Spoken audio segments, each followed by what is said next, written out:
আসসালামু আলাইকুম, বিসমিল্লাহির রহমানির রহিম।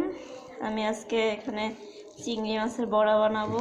চিংড়ি মাছ নিয়ে নিছি, তারপরে এখানে দিয়ে দিয়েছি কিছু পেঁয়াজ কুচি, তারপরে কাঁচামরিচ কুচি, ধনেপাতা কুচি, সিম কুচি, হলুদের গুঁড়া, মরিচের গুঁড়া, স্বাদ মতো লবণ দিয়ে আমি মেখে নিচ্ছি।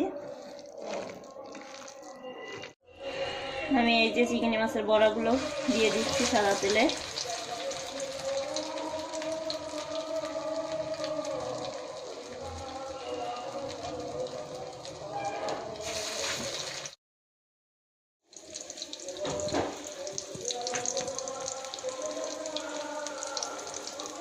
দেখেন আমার চিংড়ি মাছের বড়াগুলো কেমন হইতেছে, আশা করি ভালোই হবে। আমার ভাজা হয়ে গেছে, তারপর বড়াগুলো উঠিয়ে নেব। বড়া ভাজা হয়ে গেছে, এবার পরিবেশন করব চিংড়ি মাছের বড়া।